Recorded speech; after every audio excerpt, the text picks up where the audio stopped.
Il est dit qu'il y a une filiation historique. Tissot, en 1948, fonde la Ligue Santé et Liberté, qui fusionne ensuite avec d'autres groupes, dont celui de Henri-Charles Geoffroy, lequel a participé à la création de la Nouvelle École, une revue de Grèce dirigée par Alain de Benoît, un courant intellectuel classé à l'extrême droite.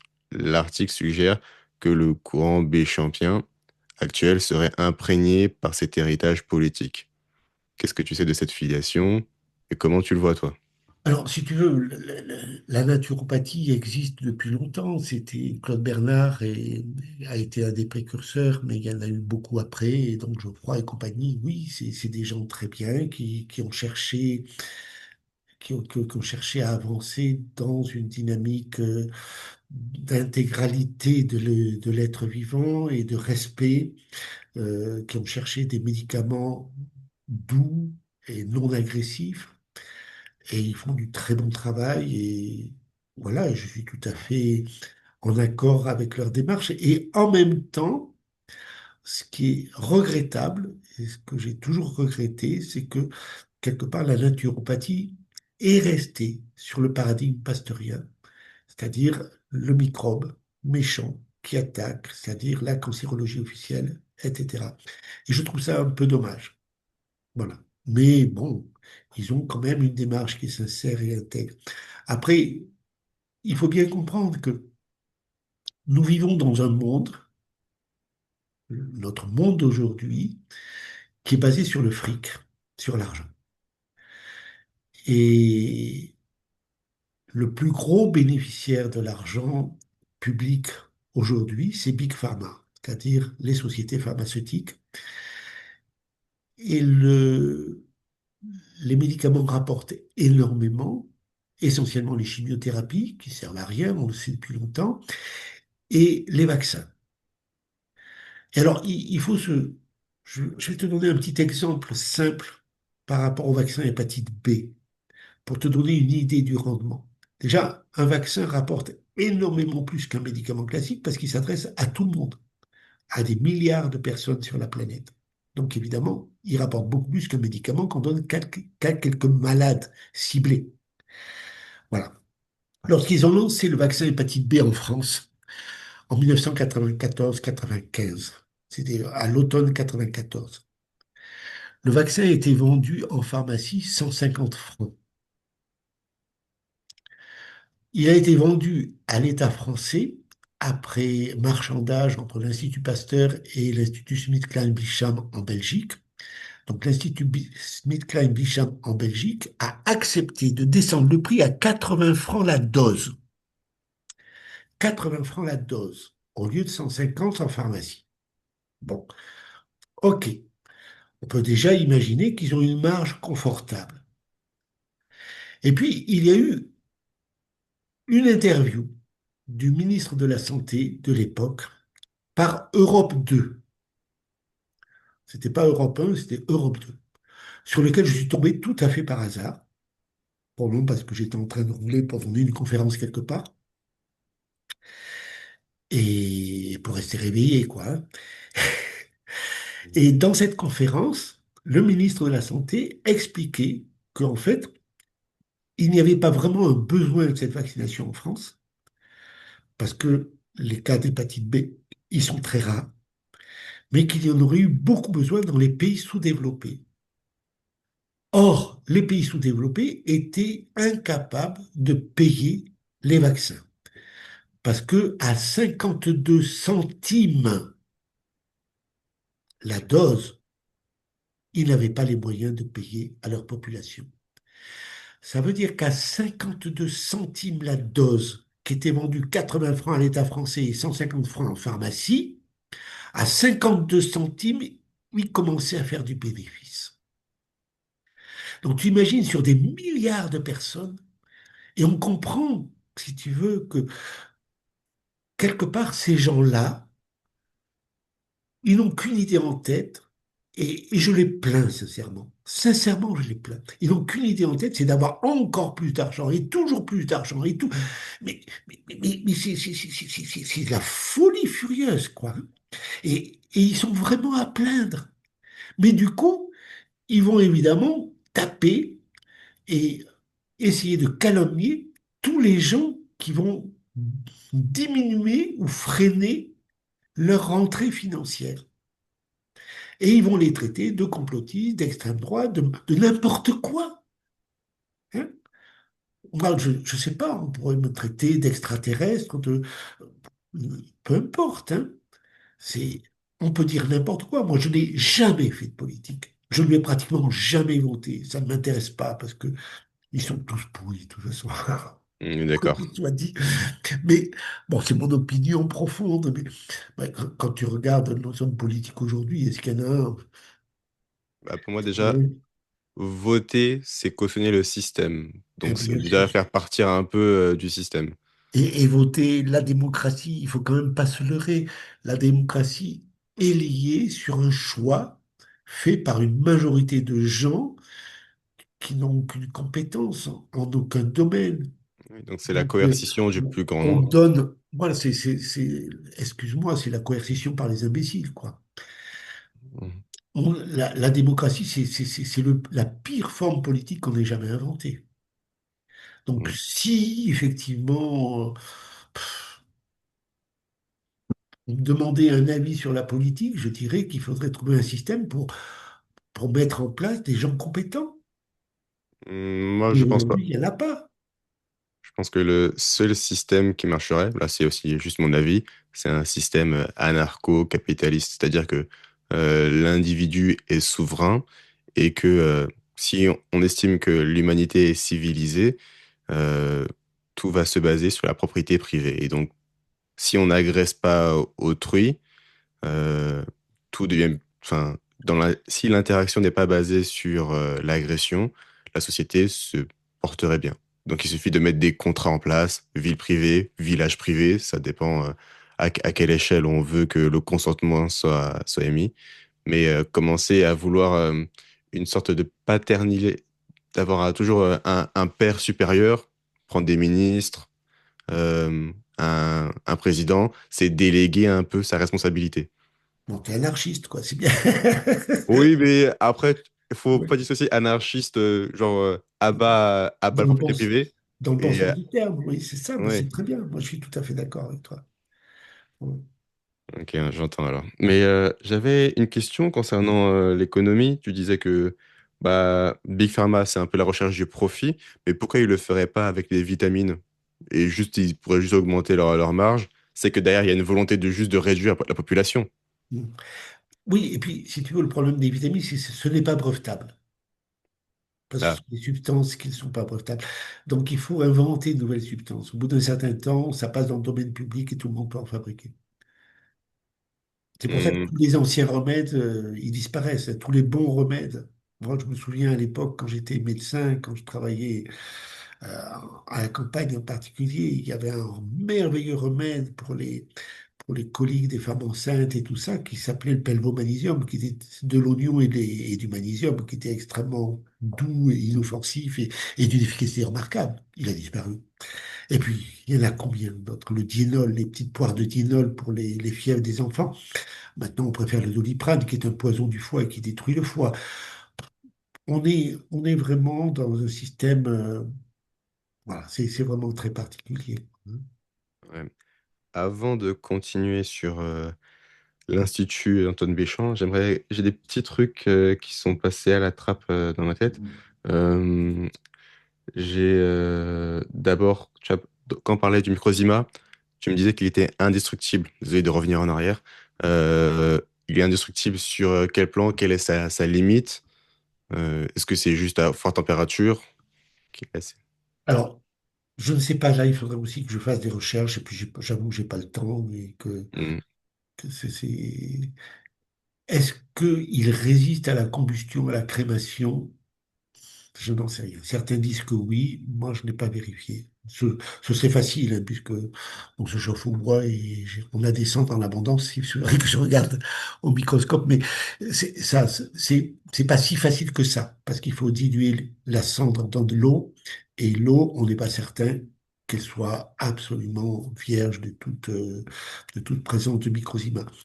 Donc, je ne sais même pas si comme ça on pourra avoir une certitude. Alors après, par contre, ce que nous savons de façon certaine, et ce que Béchamp a démontré le premier, et ça a beaucoup vexé Pasteur à l'époque, parce que Pasteur utilisait de la craie en guise en guise de solvant, pas de solvant, mais dans ses expériences, ce qui faisait intervenir évidemment, on va le voir, des micros-humains, alors que Béchamp utilisait du bicarbonate chimique, hein, et des choses tout à fait inertes, sans aucun microzyma. Et donc, Pasteur a fait beaucoup d'erreurs dans ses recherches parce qu'il utilisait la craie. Alors, la craie, c'est quoi? Ben, c'est des coquillages qui sont accumulés au fond des mers pendant des milliers d'années.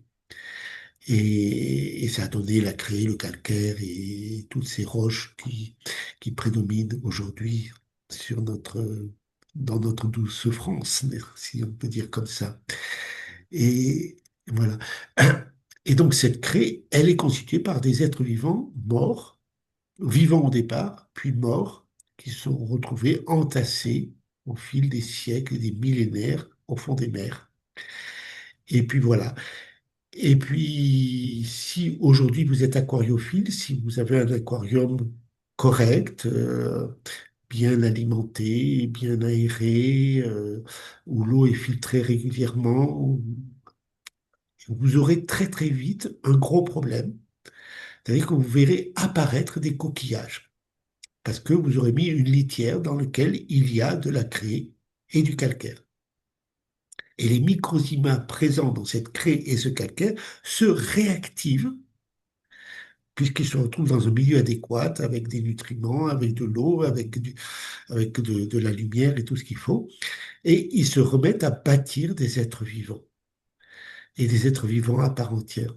La première fois que j'ai expérimenté et découvert la chose, j'étais chez une amie à côté de Toulon, et cette amie avait ramassé un gros rocher dans lequel il y avait des fossiles encore présent, donc un morceau de calcaire dans lequel il y avait des fossiles qui étaient visibles, qui étaient très beaux. Et il était assez volumineux, donc elle n'avait pas rentré dans sa maison. Elle l'a laissé dehors et je suis allé chez elle au printemps. Il y avait eu un printemps assez pluvieux, l'herbe avait poussé et donc le rocher était vraiment dans l'herbe qui était très largement humide. Et elle me raconte, elle me dit, mais euh, je suis allé, à un moment, j'ai revu ce morceau, ce bloc de roche. Et je me suis dit, tiens, je vais aller regarder où ça en est, comme ça, pour l'admirer. Et puis, elle commence à l'épousseter. Elle trouve comme de la poussière dessus. Et puis, tout d'un coup, elle s'arrête, elle se dit, mais c'est bizarre, cette poussière. En fait, c'était des coquillages. C'était des coquillages qui avaient poussé par-dessus la pierre et qui parsemaient la pierre comme des moules sur un rocher. Enfin, c'est fou, quoi, hein. Voilà. Et c'est vrai que après, on constate tous les aquariophiles sont envahis par des coquillages qui ont à peu près 12,5 millions d'années. Donc les microzymas sont toujours vivants 12,5 millions d'années après la mort de l'être vivant. Alors, est-ce que ça veut dire que les microzymas sont totalement immortels? Je ne pense pas. Je pense qu'ils doivent être détruits probablement par la crémation. Mais dans tous les autres cas, après la mort d'un être vivant, ces microzymas vont effectivement bâtir des bactéries qui vont démonter la matière ajoutée pour la redistribuer dans l'humus, mais les microzymas sont toujours présents dans cet humus et ils restent vivants. Voilà, c'est ce que je peux te dire, mais a priori, 12,5 millions d'années, c'est déjà pas mal pour la longévité. Donc on peut se dire que lorsque le lait industriel passe par des rayons gamma ou qu'il est juste UHT, peut-être qu'il reste toujours un peu de microzyma dans ce lait, mais ils sont fortement dévitalisés. Oui, plus ou moins, je ne sais pas. Là, il faudra les vérifier. Dans l'UHT ou des choses comme ça, je ne sais pas. Les rayons Ok. gamma, je pense que ça résiste, puisque l'ail résiste aux rayons gamma. On sait que l'ail n'est pas, il continue à germer, donc la vie n'est pas détruite dans l'ail. Donc je pense que les rayons gamma ne sont pas suffisants pour tuer les microzymas. Bon, par contre, ça doit avoir un effet antibiotique, c'est-à-dire empêcher la construction des bactéries. Ok. Est-ce qu'il existe une sorte de microscopie moléculaire ou alors c'est forcément lié au microscope électronique Est-ce qu'il y a encore des microscopes encore plus poussés que le microscope électronique pour observer potentiellement le vivant? Alors, Ça, tu as connaissance? il paraîtrait que oui, qu'on arrive à des grossissements très importants, mais c'est des produits qui sont encore plus chers que le microscope électronique Ouais. et je ne sais pas trop sur quoi c'est dosé. C'est basé comme sur le plan technique, c'est pas trop mon rayon, quoi. Parce que si ça existe, ce genre de microscope moléculaire, l'observation du microzillimat pourrait être encore plus rigoureuse. On pourrait Alors, vraiment si tu avoir. veux, comment il s'appelle? J'ai des trous de mémoire en ce moment, c'est dur. Enfin, la vitamine E, tu en manques. Comment? Peut-être un manque de vitamine E. Oh non, j'en prends beaucoup. Ouais. Non, mais bon, des fois, elle met un petit peu du temps. Le Canadien qui a travaillé sur les somatides, Gaston Dessens, oui, voilà. Gaston Dessens était arrivé à un grossissement déjà beaucoup plus important. Je crois qu'au lieu de 1000, il était arrivé à quelque chose comme 12 000 de grossissement avec ses techniques. Mais très objectivement, ça donnait pas une grande différence au niveau de ses observations. Il arrivait à peu près sur les mêmes constats qu'avec un grossissement de 1000, hein. Franchement, pas Ok. de différence. Mhm. Euh, il me semble que sur la dyscrasie, tu dis qu'on pourrait peut-être, là on va rentrer dans le système peut-être d'information du microzima, euh, qu'un un milieu dyscrasique pourrait donner une information de un véhicule de maladie. Comment est-ce que ça s'articule en biologie? Comment le microzima peut informer un autre microzima? Est-ce que tu vois ma question? Alors, c'est pas le microzima qui va informer directement. Je ne Ok. pense pas, encore que c'est pas impossible. Mais je pense plutôt que la dyscrasie correspond à une souffrance, soit une carence, soit une souffrance, et que donc ça implique que localement, il y ait une réaction automatique des microzymas présents. Dyscrasie, donc souffrance, carence ou alors intoxication, peut-être. Intoxication. Ok. Ça, c'était bon. Ok, donc là, on va pouvoir passer à l'Institut Antoine Béchamp, qui aurait existé à Paris dans les années 1990, créé par un certain Gilbert Crussol. Est-ce que tu peux nous dire ce que tu sais de cette structure, son histoire, son activité réelle, et est-ce que tu connais les raisons des ennuis judiciaires de son fondateur? Alors, Gilbert Crussol est un ami et enfin, je crois qu'il est décédé maintenant. Mais oui, il est décédé depuis très récemment. Ah ouais. Donc, c'était un chirurgien dentiste de grand talent, de grand renom, extrêmement intelligent. euh, et c'est grâce à lui que j'ai découvert les vitamines et les microzymas. Donc, c'est lui qui me les a fait découvrir, qui m'a donné le livre en anglais du docteur Archie Kalokerinos par rapport à la maladie de Barlow, c'est-à-dire le scorbut infantile. Le livre que j'ai traduit d'ailleurs et qui est en vente sur Edilivre, qui s'appelle Mort subite du nourrisson. Je fais un peu de pub en passant. Attends, je mettrai, j'avais oublié de mettre, je mettrai dans la vidéo précédente ton lien, enfin ton site. Oui, si tu veux. Ouais, c'est plus simple. Voilà, donc après, si tu veux, bon, Gilbert Cruchot, c'était un chirurgien dentiste, il était riche, euh, et puis effectivement, donc il a fondé l'Institut Antoine Béchamp. J'ai su qu'il avait fondé, mais je n'ai jamais participé à cet institut, sauf que je suis venu donner des conférences dans le cadre de cet institut à l'époque où il existait encore. Des conférences sur les vaccins, puisque j'étais.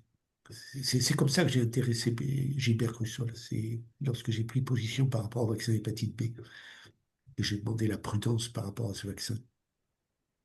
Donc c'est là qu'il m'a proposé de venir donner une conférence dans son institut Antoine Béchamp. Et c'est là où il m'a fait découvrir les microzymas et les vitamines. Donc je lui dois beaucoup quelque part, hein.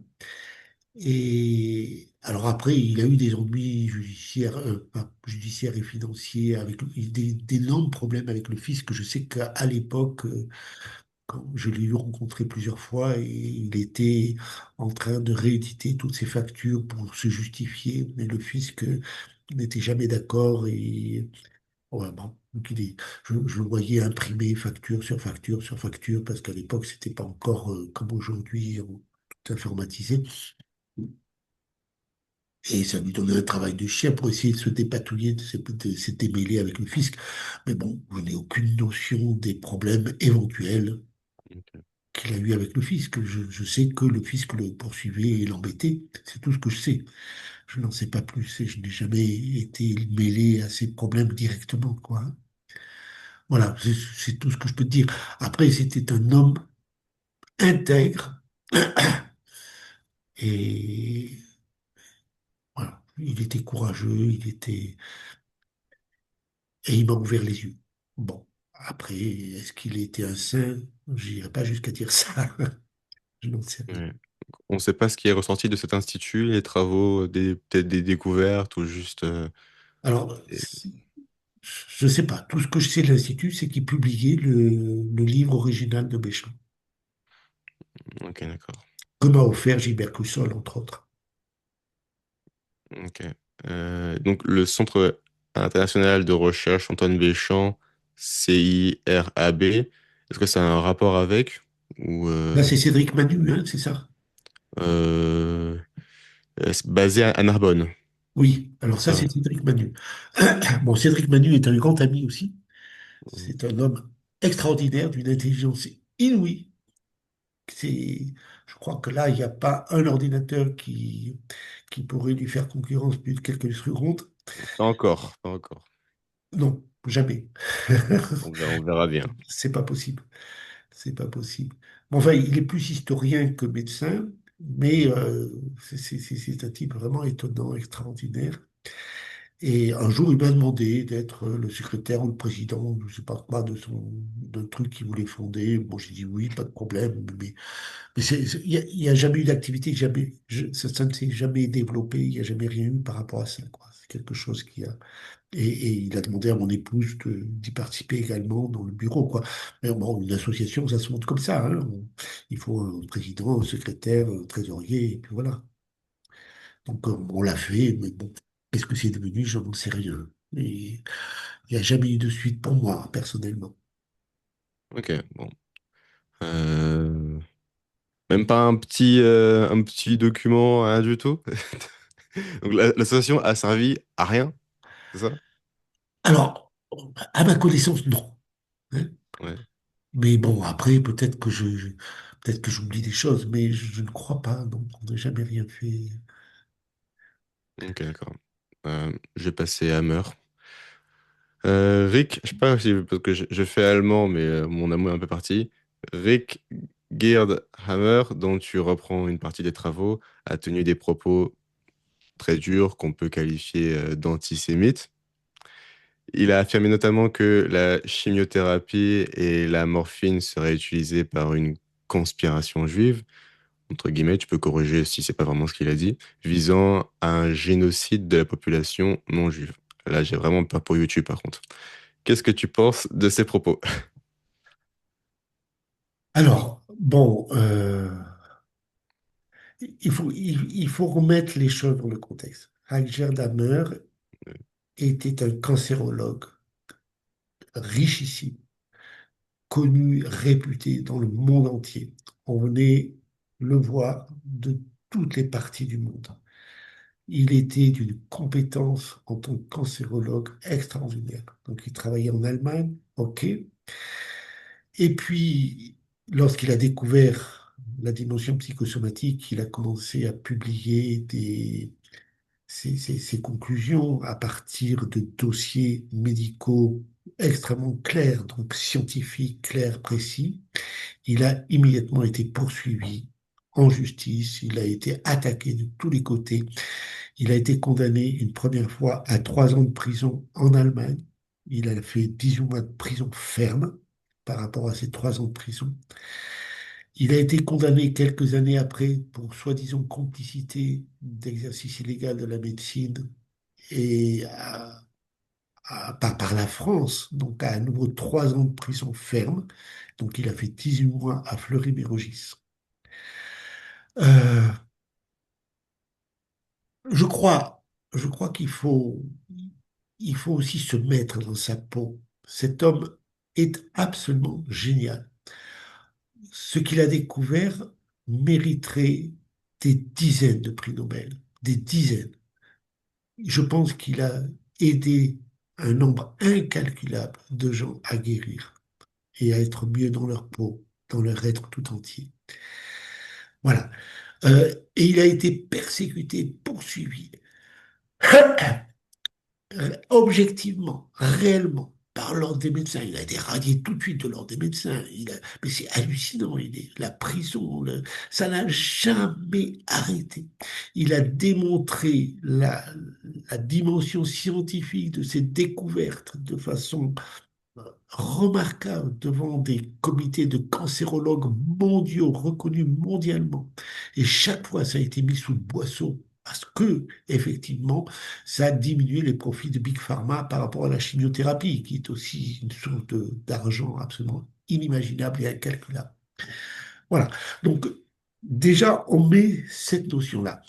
Tout ce qu'il a raconté n'est pas forcément vrai. Il y a des choses à vérifier. Il s'est planté sur le cancer du sein de façon lamentable et je le regrette.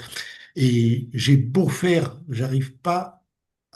Et quelque part, ses élèves l'ont monté sur un piédestal et ne remettent aucunement en cause son travail et même les détails. Et ce détail du cancer du sein, je n'arrive pas à le faire entendre à ses élèves. C'est regrettable.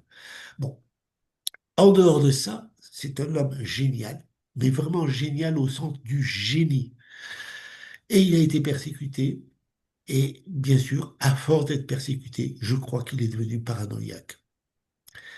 Et donc, paranoïa, ça veut dire qu'on sort du réel, on sort de la réalité. Et donc, il a raconté, effectivement, à la fin de sa vie, des trucs complètement hallucinants sur les Juifs, sur tout ça. Mais tu sais, c'est pareil, moi, quand je menais mon combat pour essayer de demander aux médecins d'être prudents par rapport au vaccin, j'étais tombé sur des gens qui me disaient que en Israël, on ne faisait aucun vaccin. Ah, pourquoi les gens focalisent sur Israël? On a vu avec le Covid qu'Israël a été le premier pays à être vacciné massivement. Et puis là, c'est les gens qui m'ont dit cette histoire qu'en Israël, on ne faisait aucun vaccin.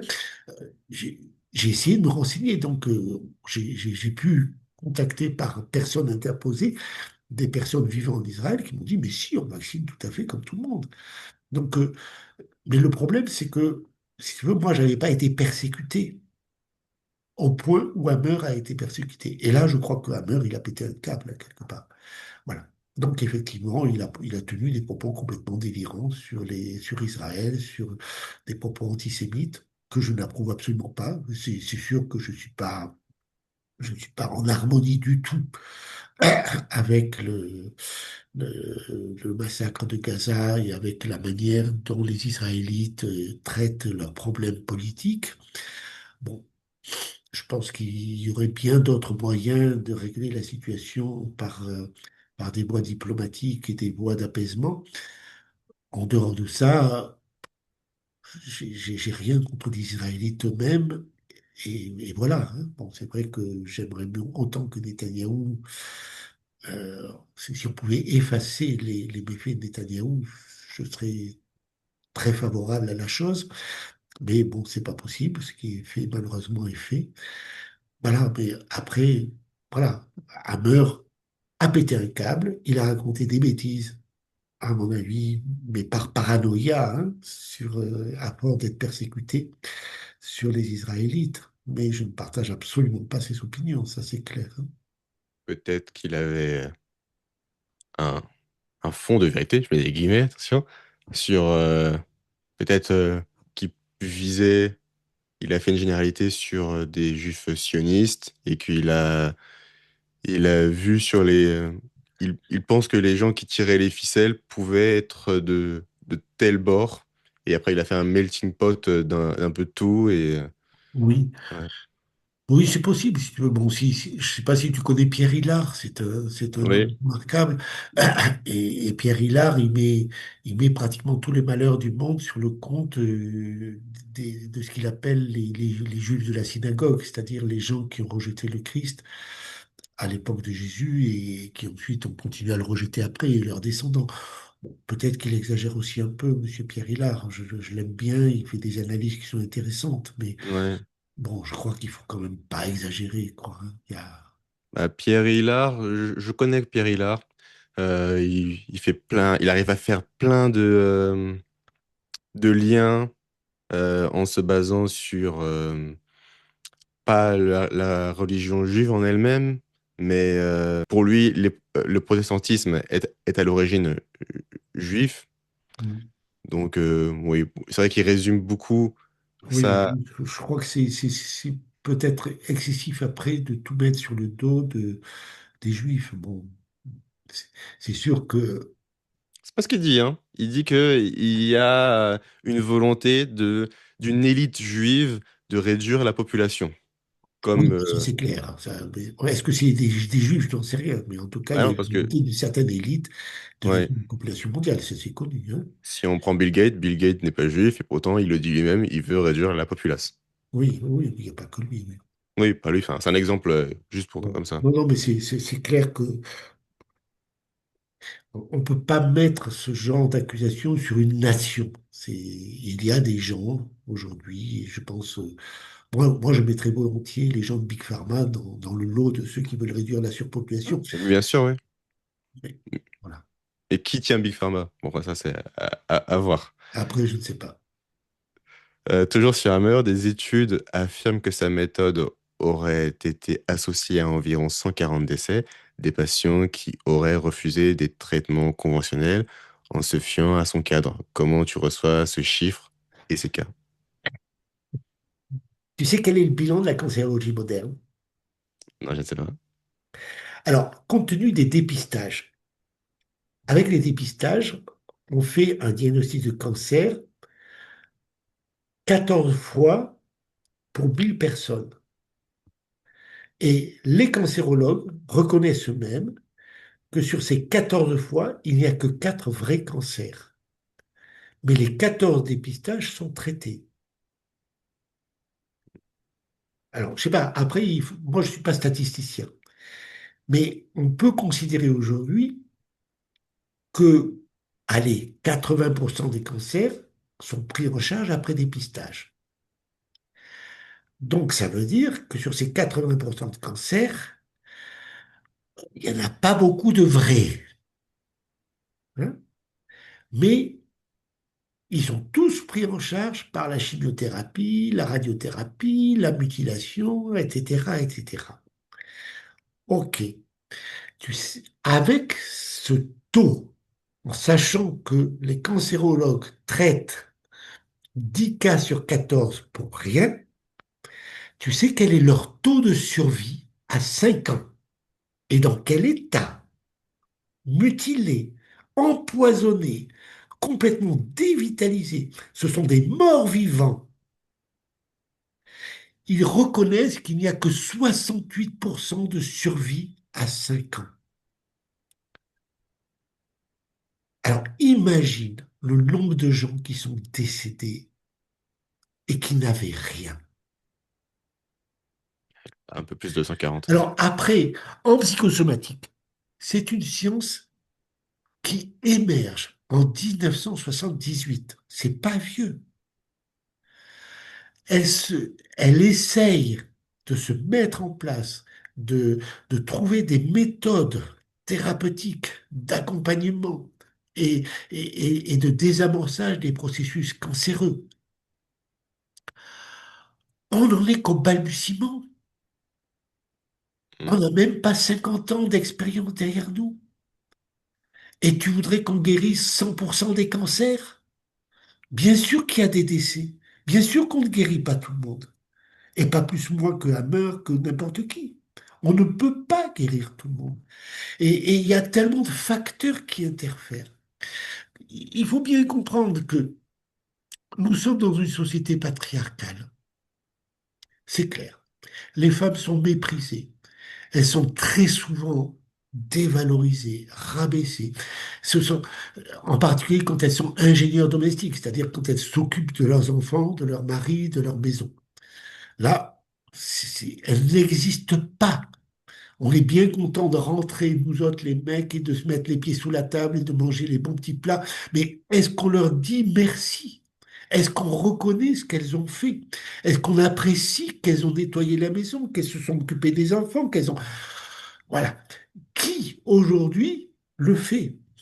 Quand cette femme, qui n'existe pas d'une certaine manière, aux yeux de sa famille, aux yeux de son entourage, aux yeux du monde, se retrouve avec un cancer, et qu'elle se retrouve accueillie à l'hôpital, entourée par des médecins, des infirmières, des aides-soignants, qui s'apitoient sur elle, qui s'en occupent, qui la voient enfin. Pourquoi veux-tu qu'elle ait envie de guérir? Si elle a envie de guérir, elle retombe dans la non-existence. Donc, tu vois, tout ça sont des facteurs qu'il faut que la psychosomatique arrive à prendre en compte. Et ça va être un travail colossal. Ça va pas prendre 30 ans. Ça va prendre peut-être des siècles. Et il faudrait que la médecine conventionnelle, la médecine officielle, accepte de collaborer. Il faudrait que dans tous les services de cancérologie, il y ait des cellules de psychosomatique. Et c'est ce qu'on a essayé d'obtenir. On avait fondé une association pour essayer de demander ça, de créer, et on s'offrait comme bénévole, sans rémunération, simplement faire des permanences, accueillir les personnes soignées dans le service d'oncologie pour parler avec eux, pour essayer de voir, essayer de les aider, psychologiquement parlant. Mais ça, il faut pas se leurrer, ça va pas se faire en 5 minutes. Bon, Hammer était un médecin qui voyait énormément de gens. Et bien évidemment, il les a pas tous guéris. On n'est pas Jésus-Christ quand même, faut pas exagérer. Hein. On fait Mm. ce qu'on peut, on aide les gens, on essaie de leur donner les moyens d'être en paix et de désamorcer leurs conflits et de guérir. Ce qui est étonnant, c'est que ce ne sont jamais les malades qui se plaignent. Aucun malade ne se plaint jamais. En général, quelque part, c'est la famille, après le décès, qui vient attaquer le thérapeute qui l'a pris en charge. Et il vient l'attaquer. Pourquoi? Parce que il a l'impression qu'il n'a pas fait ce qu'il aurait dû faire pour aider cette personne à faire les bons choix. Mais quels sont les bons choix? Est-ce que c'est la médecine officielle avec l'hécatombe qu'elle engendre? Ou est-ce que ce sont les médecines parallèles? Bien sûr qu'il y a, on a tous des décès. Tous les thérapeutes ont des décès dans leur clientèle. On n'est pas des saints, on n'est pas Jésus. Ok. Voilà ce Concrètement, que dans je ta peux propre... répondre à ça. C'est quoi? Voilà ce que je peux répondre à ta question. Non, la réponse me convient. Concrètement, dans ta propre pratique, qu'est-ce que tu as gardé du travail de Hammer? Qu'est-ce que tu n'as pas gardé? Et quelles limites tu identifies dans la médecine nouvelle germanique? Alors, la limite, c'est le cancer du sein. Le cancer du sein, il s'est planté complètement. Les problèmes de latéralité, il s'est raccroché aux branches, il a raconté des histoires sur la latéralité qui ne tiennent pas la route. C'est quoi la latéralité? Bah, selon lui, les gauchers ont un fonctionnement complètement inversé sur le plan physiologique, ce qui est faux. Les neurosciences l'ont démontré. Bon, voilà, il a fait quelques erreurs, mais sinon, allez, 98% de son travail, c'est cohérent et ça permet d'aider beaucoup de gens en sachant que c'est jamais automatique, c'est pas un remède miracle, c'est pas une technique miracle. Hein. Personne ne fait des miracles en cancérologie aujourd'hui, et en tout cas surtout pas la médecine conventionnelle. Hmm. Euh, Tu serais dans le viseur de la Mivilude pour le décès d'une femme qui aurait été prise en charge par toi. et que ton institut en Espagne ferait l'objet d'une procédure. Enfin, je pense que maintenant, depuis, c'est passé. Qu'est-ce qui s'est passé exactement? Quelle est ta version des faits? Alors, il y a deux choses. La procédure en Espagne, nous avons été accusés avec mon épouse d'empoisonner la population avec les vitamines. Hein, Ouais. c'est terrible. Hein. Les vitamines, ça tue, ça c'est sûr. La chimiothérapie, c'est merveilleux. Allez, bouffez la chimio, allez-y, ne vous gênez pas. Mais les Ok. vitamines, ça tue. Donc on a passé 3 jours de garde à vue, on a failli rester en prison et on a été pendant 5 ans sous contrainte judiciaire. Bon, c'est pas grave. Ok, les vitamines, c'est trop dangereux. Voilà. Après, on me reproche effectivement, et c'est pour ça que je suis poursuivi depuis 2020, on me reproche le décès d'une dame qui avait un cancer du sein. Alors, cette dame était venue me voir, effectivement, pas pour un cancer du sein, elle était venue me voir pour essayer de comprendre. Elle avait fait une hémiplégie, et elle voulait comprendre, un AVC, donc. Elle voulait comprendre pourquoi elle avait fait cet AVC. Puis, quelques temps après, elle a développé un cancer du sein. Bon, moi, j'ai aidé en tant que psychothérapeute, c'est-à-dire que je lui ai donné des clés. Je lui ai dit tout de suite, il faudra vous faire opérer parce que le cancer du sein, à ma connaissance, s'il n'y a pas d'opération, c'est très, très, très, très difficile d'en guérir. Elle a refusé. Elle a refusé de faire une biopsie. Elle a refusé de prendre les vitamines, comme je disais. Elle a refusé, quelque part, de suivre mes conseils, ce qui était son droit le plus strict. Moi, je lui disais, ben, ce que je vous conseille, mais vous êtes libre. Lorsque la situation s'est aggravée au niveau de son sein, je lui dis, là, il n'y a plus que les anti-hormones qui peuvent ralentir le processus. Donc, je lui dis d'aller voir un médecin, se faire prescrire des anti-hormones, ce qu'elle a refusé aussi. Voilà. Et puis, j'ai plus de nouvelles pendant 18 mois.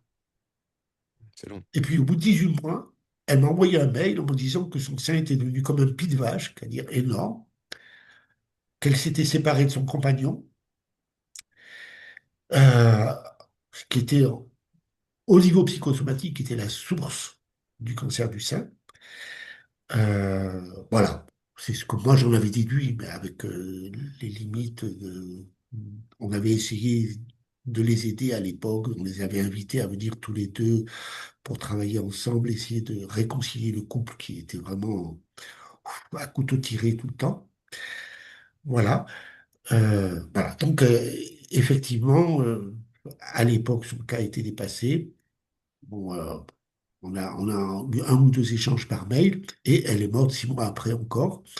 Donc, à peu près très très longtemps après que je l'ai vue pour la dernière fois.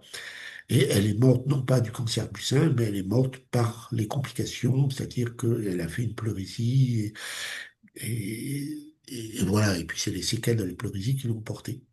Et après, des années après, ou quelques temps après, je ne sais pas exactement, j'ai pas les références de date en tête, son ex-compagnon, ils n'étaient même pas mariés, elle avait eu 2 enfants avec lui, mais ils n'étaient pas mariés.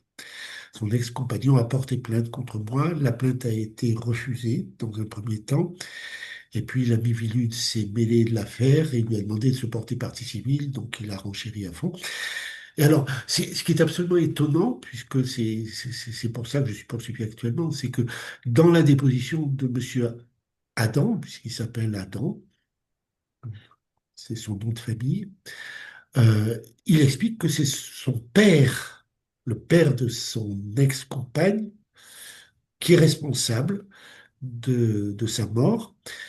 Et il explique qu'en plus, son père a eu l'initiative de l'amener à changer le nom du bénéficiaire de son assurance vie à sa compagne pour le mettre à son profit à lui.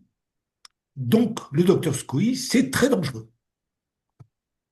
Ah, là, c'est de l'hallucination, du délire total, quoi. Hein.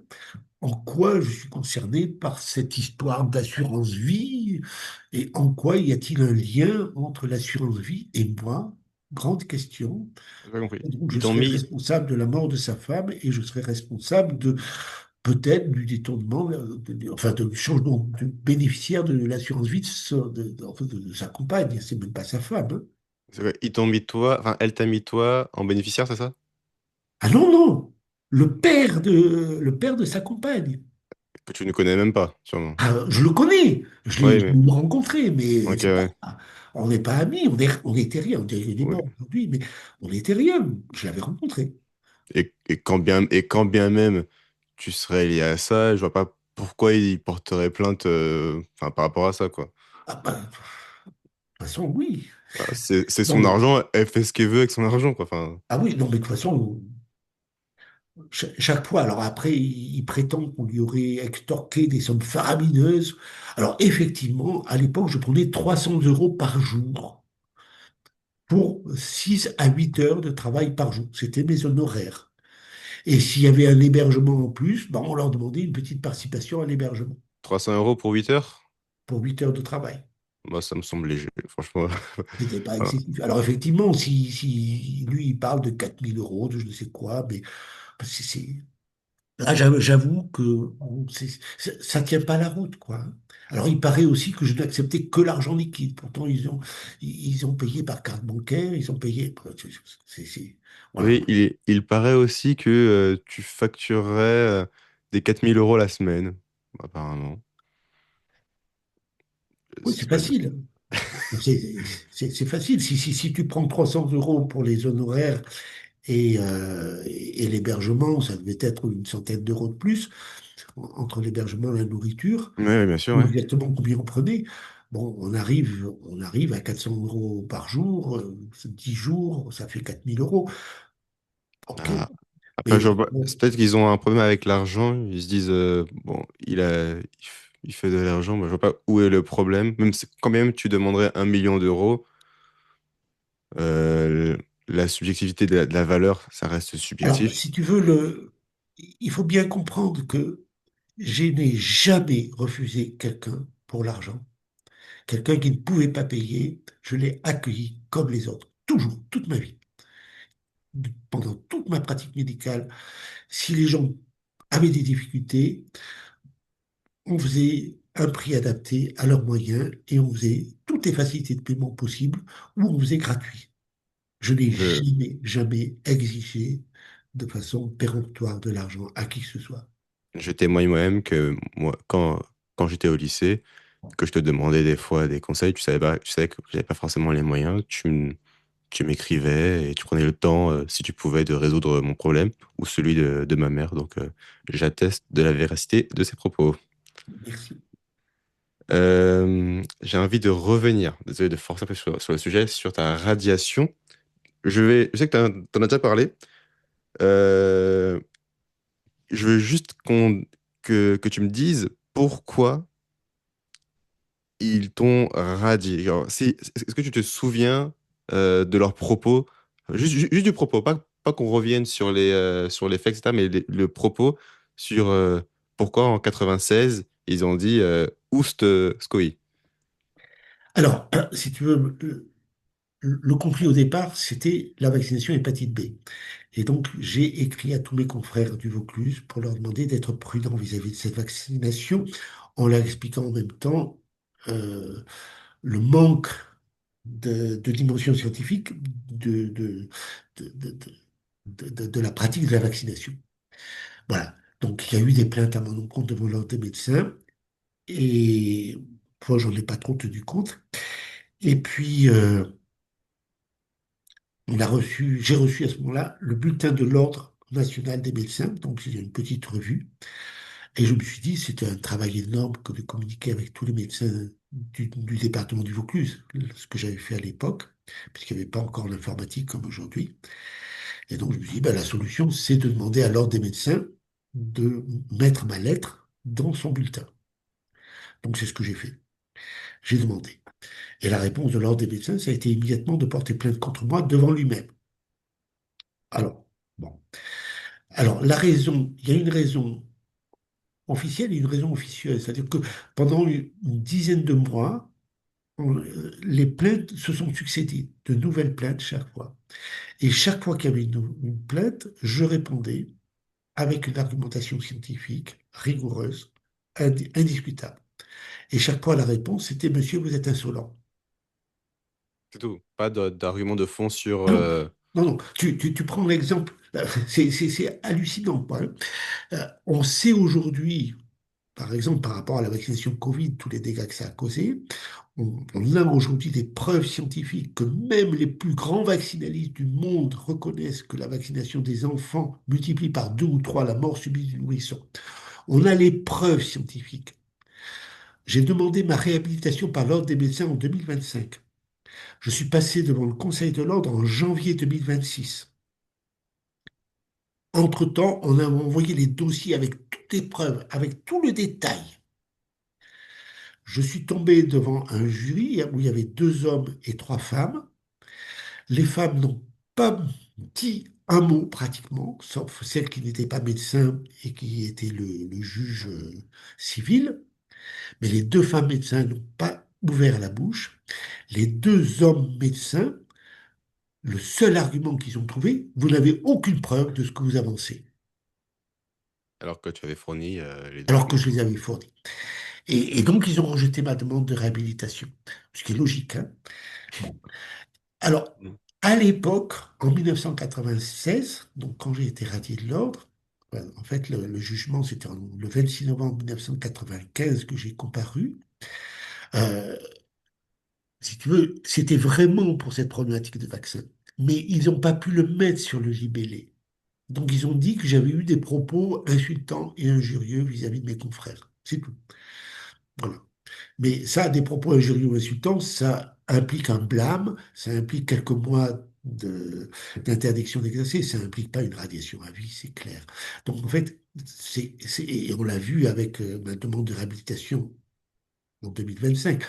Quelque part, le problème, c'est, je crois qu'il faut se mettre dans la tête que la médecine d'aujourd'hui n'est ni une science, ni un art. Aujourd'hui, c'est une religion. Et cette religion a un sacrement qui s'appelle le vaccin. Et dès qu'on remet en cause le sacrement, eh bien, on est excommunié. Bon, ça m'arrange, hein, parce que je veux pas de vaccin. Un mal pour un bien. Le jour du 14 juillet, je reste dans mon lit douillet.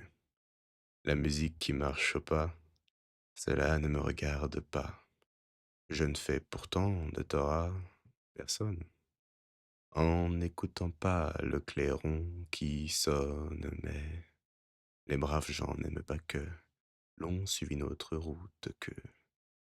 Non, les braves gens n'aiment pas que l'on suive une autre route que...